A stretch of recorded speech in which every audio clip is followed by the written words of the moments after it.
team. My name is Entriken. I'm the lead author of ERC 721. This is the document that started NFTs as we know it. Oh, yeah, I know you actually from Luxembourg white papers. Oh, cool. Cool, thanks. This is a weekly phone call, just taking questions left and right, man. I get quite a few questions about, hey, I'm starting off, or hey, I've been in the scene, from beginners to old hats alike. I have a question for you, bro. Yeah. Which would you go with, Ariane or Luxo right now? Ariane is, I'm their advisor, so I'm biased. You're biased, but I think we want to do both. Like, I'm really attracted to the Luxo blockchain and the Ethereum 2.0 implementation. All right, so let's check it out.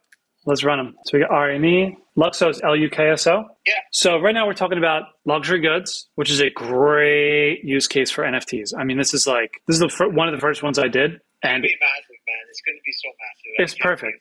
It's going to be charging. The bag's going to charge your phone. Then when you get home, you put your bag on the stand and it charges the bag. Solid. These are fancy bags. I got involved with this back with like normal bags. So I got involved with this like Louis Vuitton taking normal bags and just swapping in NFTs instead of certificate authenticity. So I'm a fan of all this stuff. I just know that the smaller the changes, the faster it's going to get on the shelf. So I know those were just the ones that come first. We're doing custom, everything is handmade in Canada. Cool. Are you representing Luxo or a handbag company? No, not at all. I'm representing my own company, Metatech. Cool. Let me write that down. Meta. It's metatechsolutions.ca. We have the team page. It's totally dope. Cool. Yeah, so luxury. I'm a fan of luxury. Like I said, I think the easiest way is just to literally swap out the certificate authenticity with an NFT. And so for established luxury brands, it's just killer. With a golden holographic card with the customized QR code printout on it. Yeah, this is live. The biggest one that I can talk about is Breitling watches. Every single watch that they sell has that. And I can't get them on stage. Like, it's the dumbest thing. I'm like, guys, can we take a victory lap here? I just put this on stage. The snobbery of fucking French. It's tough. I mean, it's right. So I'm working with French companies, which is French left and right. They all speak French, and it's in Paris. And yeah, je ne parle pas. Sorry. All right, bro. No, that's cool. But but they do represent. So they show up at NFT NYC. We saw them there last month. They're out there trying to get them to show up. Otherwise, it's just me talking about it, all the success we've had. Louis Vuitton, which is now our competitor, but previously were part of Ariane. They've got this thing called... Oh, you sold me, man. You sold me. Yeah. They've got a separate blockchain called... I forget what it's called. But it's basically the same exact thing. They just copied it and just forked it. I love Ariane's website. They've really got it. Ariane's got some extra stuff. I mean, they've got a token. Luxo is just not ready. Yeah. Well, no, we're all going to get there. I mean, this is not a zero-sum game. No. Yeah, I mean, like when Louis Vuitton leaves my group to compete with us, I'm like, that's just validation, man. Exactly. So I'm like, the idea was so good that they wanted to just run faster. So I mean, what does that say about the idea? This money. Yeah. Come on board. Check out the team. Yeah, hit me up. Email me. I'll hit you up on a DM afterwards. I was trying to tell you about this phone call, so I guess I can't say the brand. Let's think of something you would find in like Macy's, but like on discount in the US, or like you would not find this brand in Bloomingdale's. You would find it. It's like a department store brand. So here's the value proposition you and I both have. I'm talking to this brand, super established. It's not Gap, but it's like on that level. And they said, here's the problem. When people think of our brand, they think of like discount. Like they think of not the department store. They think of like the Kmart or like the, and they're thinking like, how do we evolve our brand? And this is how the discussion started. I said, well, just start thinking about yourself as a luxury brand. I don't care if you use NFTs or not, but what you should do is just put serial numbers on your clothes. They're like, what? I'm like, yeah. What's the difference between clothes that sells for $100 and clothes that sells for $10? Serial numbers. Or above $100. You have a certificate, maybe closer to like $500. But just do it. Limited edition. Just think about this stuff. These discussions take years, but we got a phone call. We got an introduction on that concept. That's the difference. I'm really excited, bro. I'm really excited. Yeah, cool. I got a question here from a new participant. Watch Nibe. Hey, what's up? What's a resource for a Web2 dev starting to learn Web3 for work? All right, so break this down. I have a nice workshop. I haven't had this workshop in a while. Tell me if you're in the US. We have some workshops coming out in the US we're going to announce soon. But basically, I like how Web2 devs that are coming in with dev experience. This is good. You can start in Web3 dev. That's fine. but that's more like programming. There's nothing wrong with that. That's kind of what you're doing. So here's a nice presentation on switching from Web 2 to Web 3. I got slides. This was put together by... I'm looking for developers too for this, bro. Yeah. Yeah, we're just starting out, so it'd be perfect. Here's the slides. This presentation here is an introduction for Web 2 devs, getting into Web 3, trying to understand the difference in the architecture. So I break it down. I go from Web 2, like this is Web Modern, and the difference versus Web 3. This is a starting point, so this is not going to tell you everything, but it lays out the model and shows you what pieces you need to learn and which things you got to unlearn, which is more important. What you got to unlearn as a Web 2 dev to start in Web 3. So I hope, Nibe, I hope this helps out. I hope you can come back and tell us what you think about that. What's up, Anand? Nice. From the G. I know what that means. I don't know if everyone else knows what that means. Cool. What's up, the Y-Man? Yeah, we got the Y-Man in the house. This is good. Nice. Yep. Either not, Crypto Zombies. There's people that are, this is a multicast, so we've got people on Twitch watching, and then we got people on Twitter Spaces listening. So I'm just yelling out both. That's dope. Some people are logged in both, and some people are only getting half the picture. But it's no worries, because okay, somebody knows a lot about me. Scotch Nobleman. Okay, I think I know who this is. I did the Platinum exam in undergrad. Scotch Nobleman, do I know you? And were we roommates at some point? What's that exam about? This is a nasty exam in undergrad where they give you pretty tough math problems. It's 120 points maximum. I think I got like 10 one year, and I was like, I got a record for that. I used to rock the 3D calculus. Nice. All right, so Scotch Nobleman, were we roommates in undergrad? Why, man? Awesome. Luxury Brand, yep. Nice. Yeah. Cool. All right, yeah, so we just ran through the chat. I had some questions I wanted to yell out real fast. We're thinking to do this, what we're doing right here, we're thinking to do this in Mandarin. So if anybody's interested in that, give me a fun word to add to that sentence. Give me a wa sai. We might do a second hour in Mandarin at a time that's more friendly to our friends in Beijing Standard Time Zone. Cool. Transfer event. Oh, okay. Here's a great question. Wa sai. Nice. We had a technical question here. Nice. There's an exemption when you're making an ERC 721. So this is a question that's going to help you if you're building stuff, but it's also going to help you if you're just understanding NFTs, because there's this kind of like this special hidden secret thing in there that's really important. It's buried in there. So let's shine some light on it. This is one that I fought for, and I'm not sure that everybody understood it at the time. They're kind of like, yeah, that makes sense a little bit. And then now there's some important tricks that have to do with this rule. Let me read this to you real fast. If you are creating an NFT using ERC 721, there's this special feature called transfer. It's an event. So whenever a token is created or destroyed or sent somewhere, then you have to have this event called transfer. And it says, this emits when ownership of the NFT transfers by any mechanism, whether it's created or destroyed, but there's an exception. During contract creation, any number of NFTs may be created and assigned without emitting transfer. So that's the exemption. During contract creation, you can just create as many as you want without this transfer. Let's compare this real fast to ERC 1155, which is the semi-fungible token standard.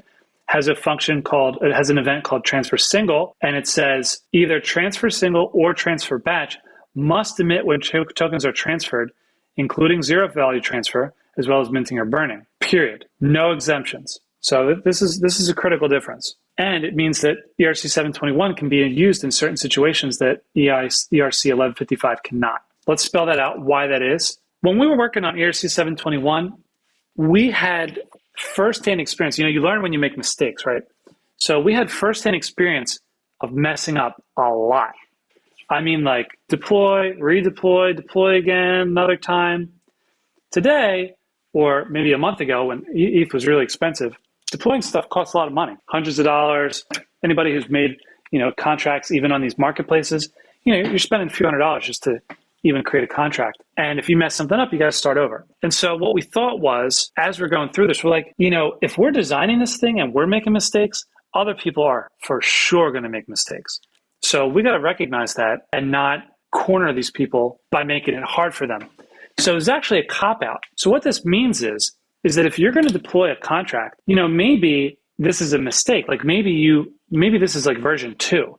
Maybe you deployed your contract, you did something wrong, And then you've got to have version 2 coming out. And we studied this because CryptoKitties does have a pause function, has a pause function. Now, why would anybody ever pause? And theoretically, that's a centralized control. But the thought is, the thought is that they would only pause is if there was a mistake. And the mistake is either corrected or has to be replaced. So this cop-out here, this exception, it's made for the people that made a contract, paused it, and then quick had to make another contract and migrate everybody over. You might not get all that intention from this one sentence here, but that's what it's meant. That's why we're talking about that. And so if you wanted to implement that, if you wanted to have a version 2 contract and you wanted to start quickly and maybe migrate the tokens over, you could do it a couple ways. Well, one, you could allow people to mint them. So they could mint the token from the old contract. It would verify and it would allow you to mint it. Or the second way is you could just in one step move all the tokens. In the new contract, it would have all the tokens, but if the old contract already had them, then you would own it on the old contract and the new contract at the same time. That was the thought. Now, that assumes that the underlying contract is not moving, that it's static. And so that was the thought.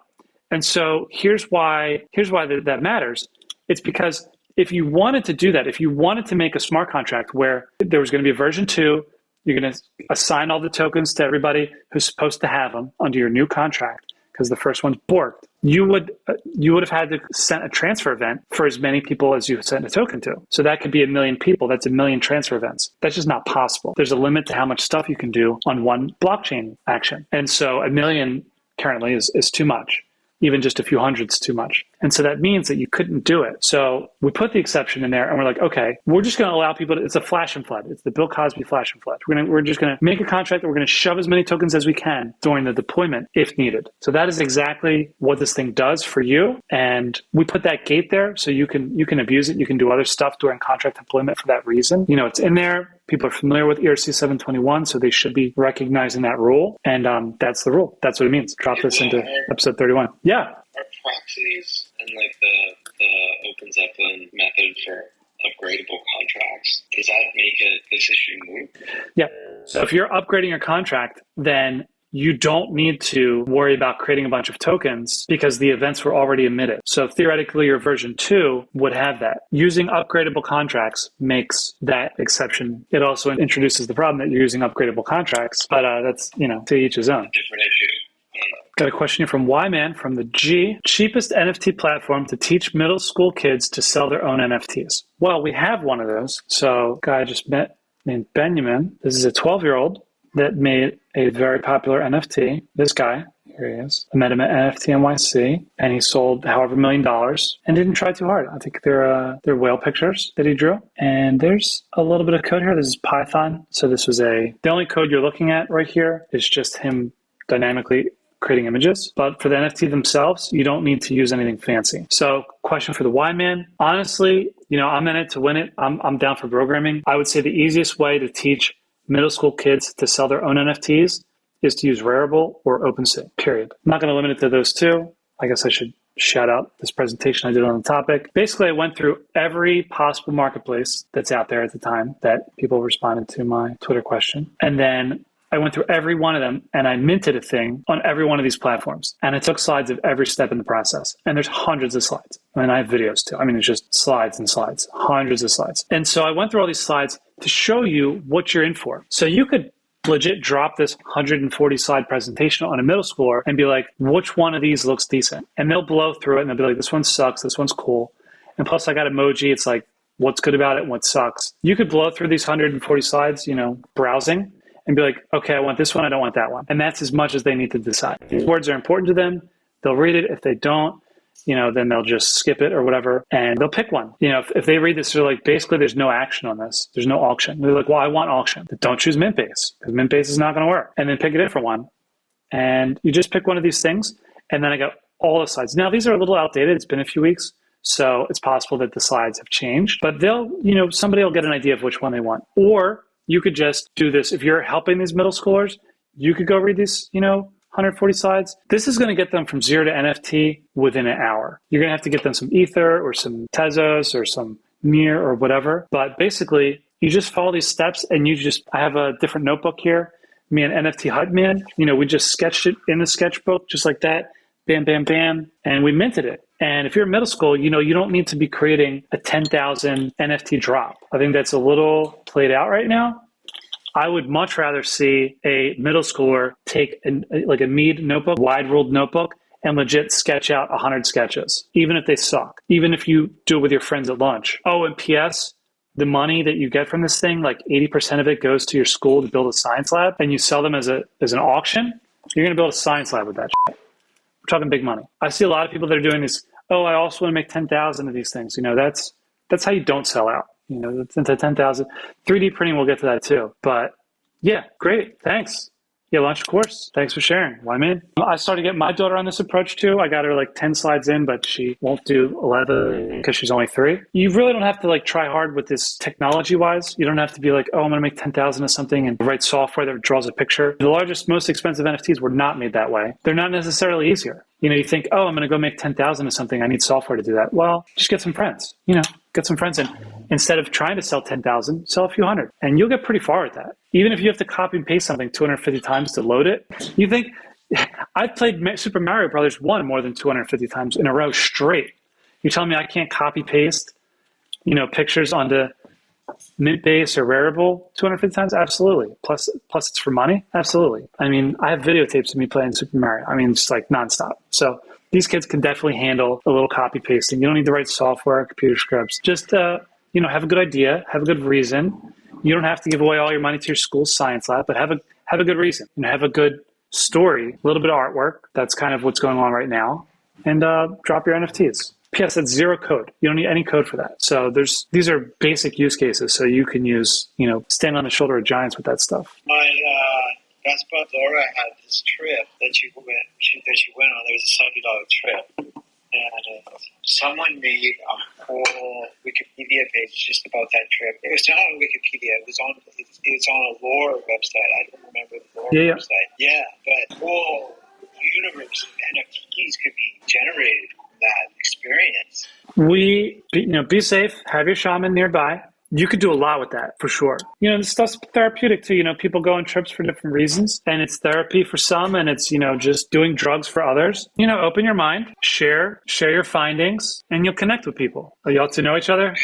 Cool. We got a question on Twitch. What do you think about Web3 and supply chain finance of e-commerce? Can we tokenize the inventory so we can add a lot of real-world assets to Web3? I've looked at this use case, EY Global Blockchain Summit. If you hit me up, I think I can give you my slides from EY about this. I gave a presentation with Ernst & Young, now they're called EY, on how to use supply chain security to create negotiable instruments with serialization. P.S. We already do this. We already do supply chain finance of e-commerce by tokenizing inventory. This happens today. This is called a bill of lading, receivables factoring. It's called factoring. So what you do, and I actually learned this on stage. I was presenting on stage about supply chain security, supply chain finance, and I was on stage and I had a mistake. I was classifying these things as like money or as like just like assets, but are not money. So negotiable and non-negotiable instruments if you're in finance. And I gave my presentation. Everybody's great, it's killing it. And then I get off the stage and the guy's like, hey, just want to give you a correction. Did you know that bill of ladings are negotiable instruments? He's like, yeah, you can take out a loan against that. You can actually sell those. I was like, hold on. You put inventory on a truck, that's FOB receiver, and you can sell that note on the truck. He says, yeah, you can sell that. You can take a loan against that. I'm like, wow, you just made everything so much easier.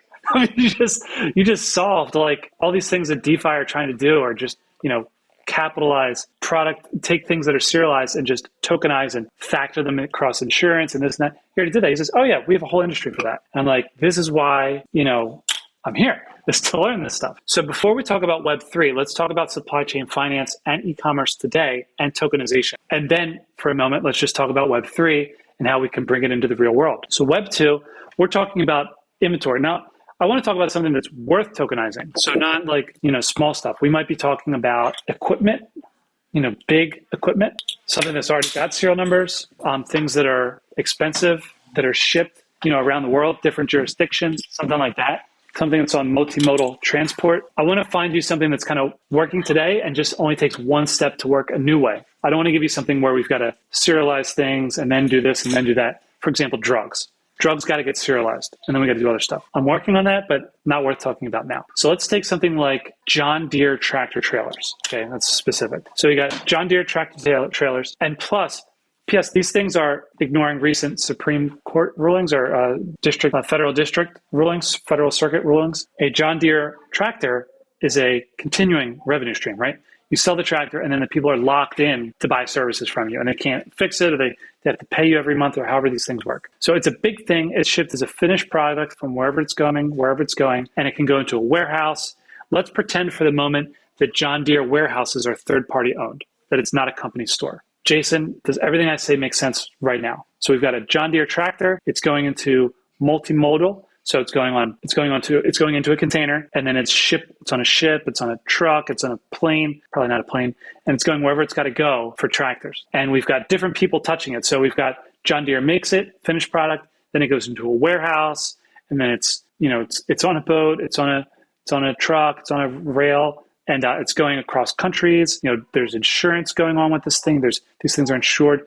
But P.S. when the thing is actually delivered, there's a lot of money that's happening at one time. And then monthly, probably the value is accruing to John Deere, but possibly also to the retailer. Okay, cool. So now let's talk about how money applies to that. I don't know if you can see my second screen here.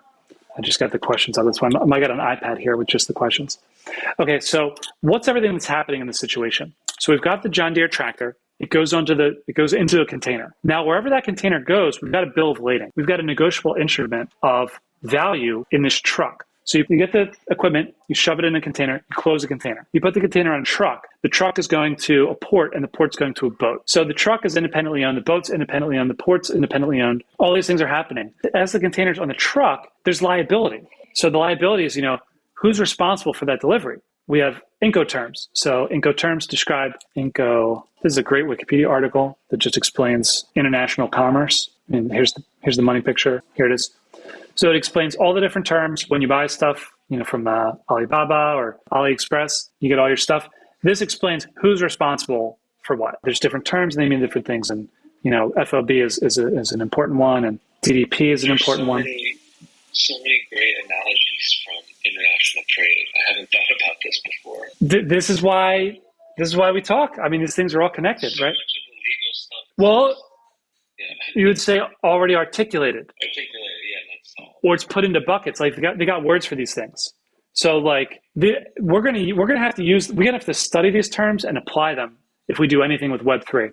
And also, again, if we're talking about doing something in Web3, 80% of the time we're studying what's happening in Web2, so that we have the right vocabulary, so that when we explain this to other people, they get it quickly. So yes. So it doesn't mean all this stuff is right or the best way to do things. Yeah. There are legal precedents. Right. So Uber is not the best way to do a taxi. Uber is not the best way to make a platform, or it's not the best way to hire people. But if you're going to make a food delivery service, you're going to describe it as the Uber for food. That you just can't describe a food delivery service 5 years ago, 10 years ago, without using the word Uber. That's just how people do it. Or it's we're the Uber, we're the Airbnb of commercial real estate. Yeah. You got to use these words. So for Incoterms, it's like there are countries and companies that were in competition with each other for hundreds of years that have somehow evolved the system that is trusted and works.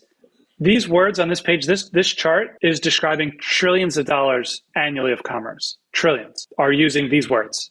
Somewhere on the receipts, if you're a commercial shipper, for every stuff in your house is using these words somewhere. Somebody in the path of the thing that you have in your hand, whether it's a phone or a book, and the person who made it, one of those people understands these words. These are the words of commerce. So just briefly reviewing this is we've got a thing, we give it to somebody, it's got to go through customs, it's got to go onto some mode of transportation, and it's got to get off of there. Something might happen somewhere. Well, I guess the exceptions we'll get to last. Then it comes off of the mode, then it goes through customs again, and then it ends at the customer's door. Oh, and P.S., at this whole time, there's taxes everywhere, and there's insurance. Things could go wrong.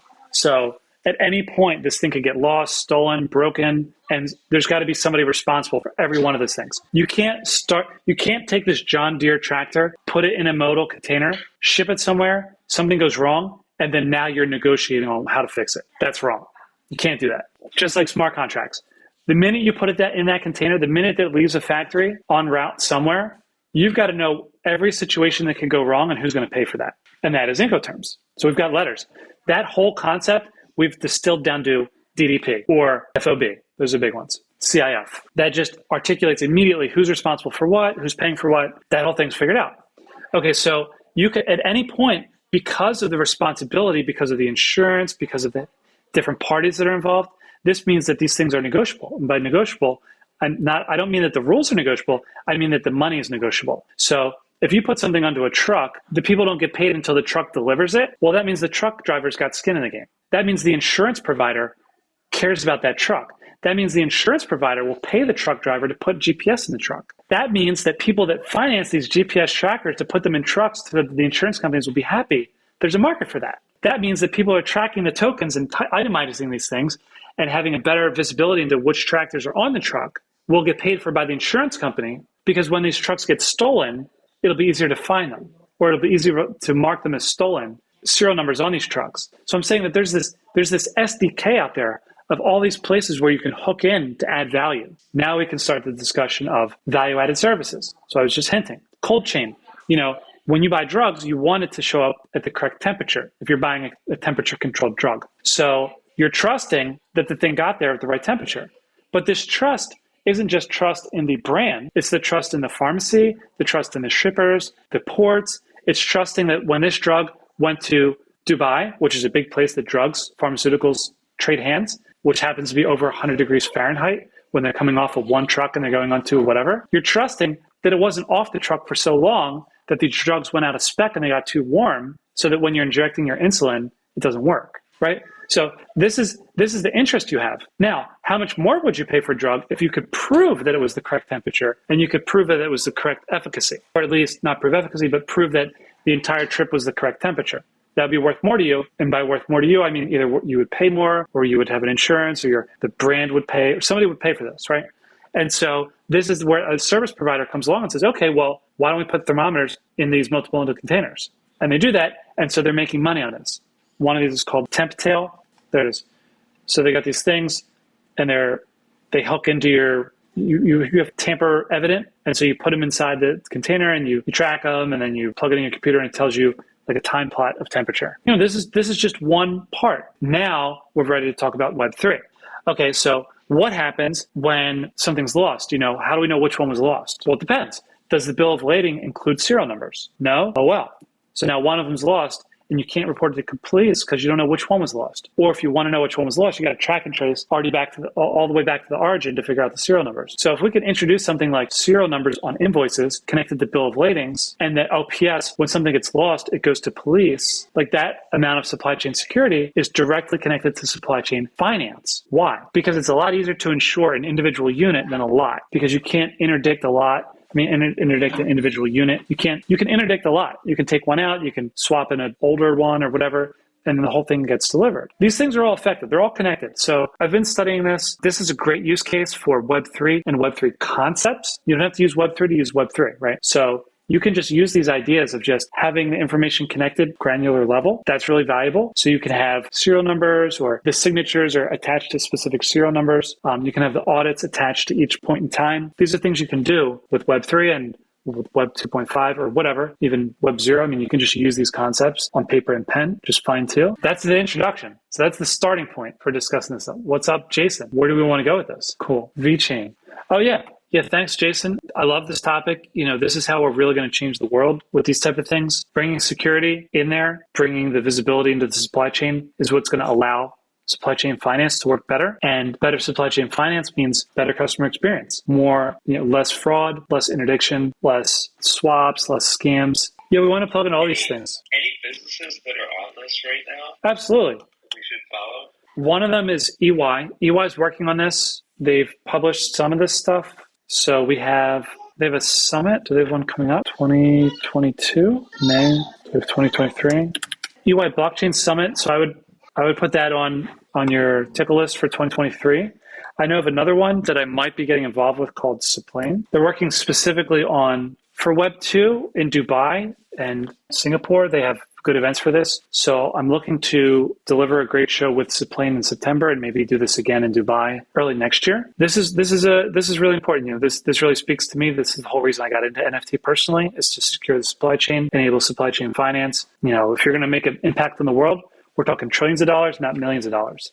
So that supply chain is trillions of dollars. So that's big time. I will take one last one. What's up with Gary Vee? I don't know. Anand was just asking about it. I mean, in general, anybody who's super excited about any public company or any highly liquid asset is probably owning that asset. Hold on. VeChain bounty program. Oh, that's just called marketing. Wow. Developer Academy. Create useful documentation and earn $100. Bug bounty. Earn up to $3,000. Hack our billion-dollar system and earn $3,000. All right. This is small time here from what I can see. You're getting like a live project review. All right. So they're a project who little documentation. They've got math, which is a little unnecessary Greek characters in their documentation. Yeah. Okay. Like, N is the element of natural. Oh, come on. Like, can you just say M greater than 0? Like, do you really need to use these Greek letters and math symbols? Like it looks so fancy. It's so fancy. Like they use.